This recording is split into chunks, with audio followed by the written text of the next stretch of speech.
ಕೊಲತ್ತೂರ್ದಿಂದ CM Stalin ಹಿಂದಿದ್ದಾರೆ. ಈಗ Yes, Udhayanidhi ಮತ್ತೊಂದು update. Stalin ಜೊತೆಗೆ ಕೊಳತ್ತೂರ್ದಿಂದ ಸಿಎಂ ಸ್ಟಾಲಿನ್ ಹಿಂದಿದ್ದಾರೆ. ಇನ್ನೊಂದು ಇಂಟ್ರೆಸ್ಟಿಂಗ್ ಅಂದ್ರೆ ರಕ್ಷತ್, ಈಗಿನ ಟ್ರೆಂಡ್ ಪ್ರಕಾರ ಟಿವಿಕೆ ಬಹುತೇಕ AIADMK ಕ್ರಾಸ್ ಮಾಡ್ತಾ ಇದೆ. ತಮಿಳ್ ಚಾನೆಲ್ಗಳು ತೋರಿಸ್ತಾ ಇರುವ ಪ್ರಕಾರ ವಿಜಯ್ ಪಕ್ಷ AIADMK ಸೀಟ್ ಟ್ಯಾಲಿಯನ್ನ ಕ್ರಾಸ್ ಮಾಡ್ತಾ ಇದೆ. ಬರೀ ಆರಂಭಿಕ ಮುನ್ನಡೆಯಲ್ಲಿ ಟಿವಿಕೆ ಪಕ್ಷ AIADMK ಟ್ಯಾಲಿಯನ್ನ ಕ್ರಾಸ್ ಮಾಡ್ತಾ ಇದೆ. ತಮಿಳ್ ಚಾನೆಲ್ಗಳು ಹೇಳುತ್ತಿರುವ ಪ್ರಕಾರ ಕೊಳತ್ತೂರಿನಲ್ಲಿ ಸಿಎಂ ಸ್ಟಾಲಿನ್ ಹಿಂದಿದ್ರೆ ಚಿಪಾ ಕ್ಷೇತ್ರದಿಂದ ಉದಯನಿಧಿ ಸ್ಟಾಲಿನ್ ಹಿಂದಿದ್ದಾರೆ. ಭವಾನಿಪುರದಲ್ಲಿ ಮಮತಾ ಬ್ಯಾನರ್ಜಿ ಹಿಂದಿದ್ದಾರೆ. ಎರಡೇ ಎರಡು ರಾಜ್ಯಗಳು ಒಂದು ಕ್ಲಿಯರ್ ಫಲಿತಾಂಶವನ್ನು ತೋರಿಸ್ತಾ ಇವೆ. ಅದೊಂದು ಅಸ್ಸಾಂ. ಎಕ್ಸಿಟ್ ಪೋಲ್ಗಳು ಹೇಳಿರುವ ಪ್ರಕಾರ ರಿಸಲ್ಟ್ ಬರ್ತಾ ಇದ್ರೆ ಪುದುಚೇರಿ NDA ಮುನ್ನಡೆಯಲ್ಲಿದೆ. ಕೇರಳದಲ್ಲೂ ಕೂಡ ನೆಕ್ ಟು ನೆಕ್ ಇದೆ. ಯಾವುದೇ ಕ್ಷಣದಲ್ಲೂ ಕೊನೆಯ ವೋಟ್ ಕೌಂಟ್ ಆಗುವವರೆಗೂ ಕೂಡ ಕೇರಳವನ್ನು ಕಾಯಬೇಕಾಗತ್ತೆ. ಯಾಕಂದ್ರೆ ಕೇರಳದಲ್ಲಿ 6 ಕ್ಷೇತ್ರಗಳಲ್ಲಿ ಬಿಜೆಪಿ ಮುನ್ನಡೆಯಲ್ಲಿದೆ. 3ರಿಂದ 5 ಅಂತ ಎಕ್ಸಿಟ್ ಪೋಲ್ಗಳು ಹೇಳ್ತಾ ಇದ್ವು. 6 ಕ್ಷೇತ್ರಗಳಲ್ಲಿ ಪೋಸ್ಟಲ್ ಬ್ಯಾಲೆಟ್ನಲ್ಲಿ ಕೇರಳದಲ್ಲಿ BJP ಮುನ್ನಡೆಯಲ್ಲಿದ್ರೆ 64 LDF, UDF 59. 64 LDF, UDF 59. 71 ಅಲ್ಲಿನ ಮ್ಯಾಜಿಕ್ ನಂಬರ್. ಈ ರೀತಿಯ ಫಲಿತಾಂಶ ಏನಾದರೂ ಬಂದ್ರೆ ಅತಂತ್ರ ಆದ್ರೆ ಕೇರಳ ಪ್ರಶಾಂತ್ ನಾಥ್ ಬಹಳ ವಿಚಿತ್ರ ರಾಜಕೀಯ ಸನ್ನಿವೇಶಕ್ಕೆ ಕಾರಣ ಆಗುತ್ತೆ. ಕೇರಳ ಯಾರ ಜೊತೆ ಮೈತ್ರಿ ಮಾಡ್ಕೊಳ್ಳೋದಕ್ಕೆ ಸಾಧ್ಯ ಅಂತ ಪ್ರಶ್ನೆ ಇರೋದು.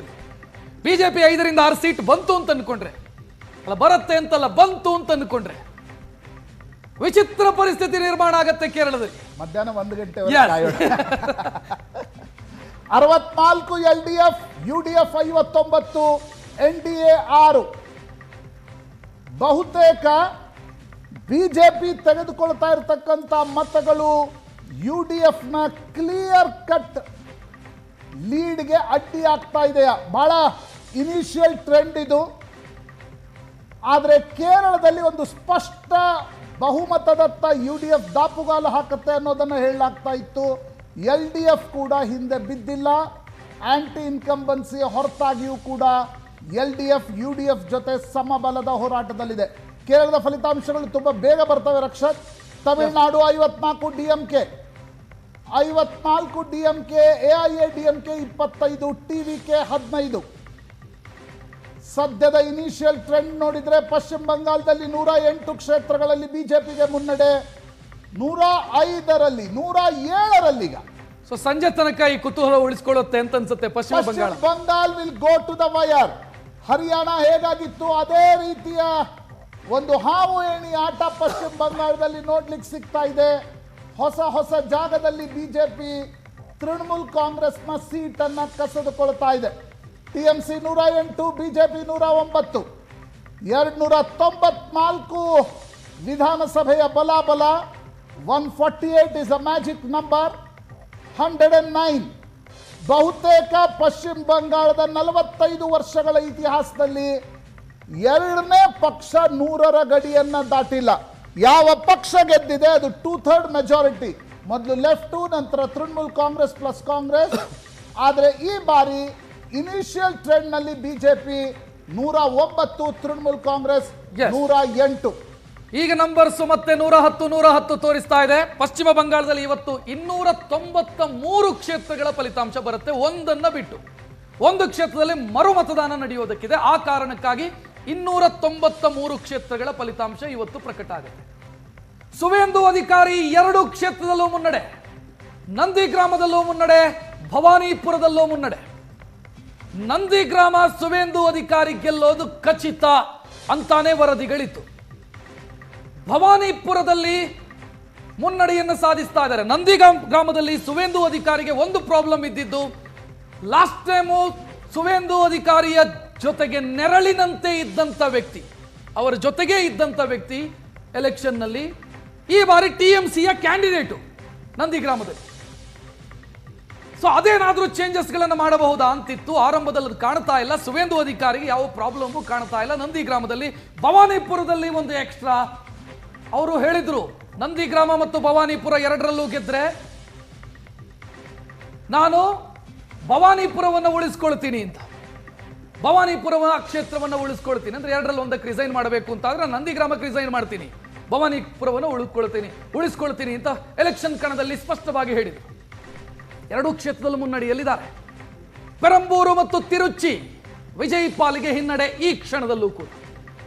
ಬಟ್ ಅವರ ಕ್ಯಾಂಡಿಡೇಟ್ಗಳು, ಅವರ ಪಕ್ಷದ ಕ್ಯಾಂಡಿಡೇಟ್ಗಳು 19ರಲ್ಲಿ ಮುನ್ನಡೆಯಲ್ಲಿದ್ದಾರೆ. ಗಮನಿಸಿ, ಅಣ್ಣಾ ಡಿಎಂಕೆ ಮತ್ತು ಟಿವಿಕೆ 26, ಅಣ್ಣಾ ಡಿಎಂಕೆ 19, ಟಿವಿಕೆ 55ರಲ್ಲಿ ಡಿಎಂಕೆ ಮತ್ತು ಕಾಂಗ್ರೆಸ್. ಮತ್ತು ಅದರಲ್ಲಿ ಎಡಪಕ್ಷಗಳು ಕೂಡ ಇದಾವೆ ಆ ಮೈತ್ರಿಕೂಟದಲ್ಲಿ. 26, 19ರ ವಿರೋಧ ಪಕ್ಷಗಳ ಗಳಿಕೆ ಈ ಹಂತದಲ್ಲಿ ಡಿಎಂಕೆ 55ರಲ್ಲಿ ಮುನ್ನಡೆಯಲ್ಲಿದೆ. ತಮಿಳುನಾಡಲ್ಲಿ ಇನ್ನೊಂದು ಪಕ್ಷ ಇದೆ, ಅದು ಬಹಳ ಇಂಟ್ರೆಸ್ಟಿಂಗ್ ಪಾರ್ಟಿ, ಅದು ನಾನ್ ತಮಿಳರ್ ಕಚ್ಚಿ ಅಂತ. ಆ ಪಕ್ಷ ಸೀಮನ್ ಅನ್ನುವಂತ ನಾಯಕ ಅದನ್ನ ಲೀಡ್ ಮಾಡ್ತಾರೆ. ಕಳೆದ ಬಾರಿ ಆ ನಾನ್ ತಮಿಳರ್ ಕಚ್ಚಿ ಪಡೆದಿರುವಂತ ಓಟು ಪಕ್ಷವಾಗಿ ಅದು 3ನೇ ಪ್ಲೇಸ್ ಅಲ್ಲಿತ್ತು. 6% ಓಟ್ ಪಡ್ಕೊಂಡಿದ್ರು ಸೀಮನ್. ಅಣ್ಣಾ ಡಿಎಂಕೆ ಬಿಟ್ಟರೆ ಸೀಮನ್ ಹೈಯೆಸ್ಟ್ ಓಟ್ ಪಡ್ಕೊಂಡಿದ್ರು. ಈ ಬಾರಿ ಅವರು ಎಷ್ಟು ಓಟ್ ಪಡ್ಕೊಳ್ತಾರೆ, ಎಷ್ಟು ಓಟ್ ಶೇರ್ ಪಡಿತಾರೆ ಗೊತ್ತಿಲ್ಲ. ಬಟ್ ನಂಬರ್ಸು ಡಿಎಂಕೆ 56, 26, 19, ಅದರ್ಸ್ 0 ಇದೆ. ಮಮತಾ ಬ್ಯಾನರ್ಜಿ ಮುಂದಿದ್ದಾರೀಗ. ಕೇರಳದಲ್ಲಿ 7 ಸ್ಥಾನಗಳಲ್ಲಿ ಬಿಜೆಪಿ ಮುನ್ನಡೆಯನ್ನು ಕಾಯ್ದುಕೊಂಡಿದೆ. ಮಮತಾ ಬ್ಯಾನರ್ಜಿ ಭವಾನಿಪುರದಲ್ಲಿ ವಾಪಸ್ ಮುನ್ನಡೆಯನ್ನು ಕಾಯ್ದುಕೊಂಡಿದ್ದಾರೆ. ಸುವೇಂದು ಅಧಿಕಾರಿ ಮುನ್ನಡೆಯಲ್ಲಿದ್ದರು.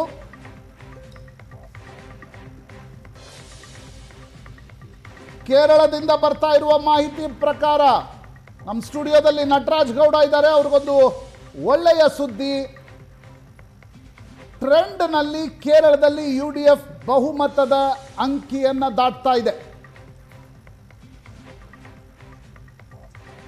ಕೇರಳದಲ್ಲಿ 71 ಕಾಂಗ್ರೆಸ್, ಲೆಫ್ಟ್ 64, ಬಿಜೆಪಿ 5. ಬಹಳ 2 ವರ್ಷಗಳ ವನವಾಸದ ನಂತರ ಟ್ರೆಂಡ್ನಲ್ಲಿ ಕಾಂಗ್ರೆಸ್ ಮುನ್ನಡೆಯನ್ನು ಕಾಯ್ದುಕೊಳ್ತಾ ಇದೆ. ಕೇರಳದಲ್ಲಿ 10 ವರ್ಷಗಳಿಂದ ಎಲ್ಡಿಎಫ್ ಅಧಿಕಾರದಲ್ಲಿತ್ತು. 2 ಟರ್ಮ್ನ ವನವಾಸ, 2 ಟರ್ಮ್ನ ವನವಾಸ ಕೇರಳದಲ್ಲಿ. ದೇಶದ ರಾಜಕಾರಣದಲ್ಲಿ 2 ವರ್ಷದ ವನವಾಸ. ಟ್ರೆಂಡ್ನಲ್ಲೂ ಮುನ್ನಡೆಯಲ್ಲಿರಲಿಲ್ಲ ಯಾವುದೇ ರಾಜ್ಯದಲ್ಲಿ. ನೋಡ್ತಾ ಇದ್ದೀರಿ ನಂಬರ್ಸು. ಅಸ್ಸಾಂನಲ್ಲಿ ಒನ್ ಸೈಡ್ ಪೈಪೋಟಿಯ ರೀತಿಯಲ್ಲಿದೆ. ಅಸ್ಸಾಂನಲ್ಲಿ ಸ್ಪರ್ಧಿಸುವ ಪ್ರತಿಸ್ಪರ್ಧೆಯ ಸಾಮರ್ಥ್ಯವನ್ನ ಕಾಂಗ್ರೆಸ್ ಕಳ್ಕೊಂಡಂಗೆ ಕಾಣಿಸ್ತಾ ಇದೆ ಆರಂಭದಲ್ಲಿ. ಅಂದ್ರೆ ಫೈಟಿಂಗ್ ಸ್ಪಿರಿಟ್ ಅಂತ ಹೇಳ್ತಾರಲ್ಲ, ಅದೇ ಇಲ್ವೇನೋ ಕಾಂಗ್ರೆಸ್ಗೆ ಅಸ್ಸಾಂನಲ್ಲಿ ಅನ್ನೋ ರೀತಿಯಲ್ಲಿ ನಂಬರ್ಸ್ ಕಾಣ್ತಾ ಇರೋದು.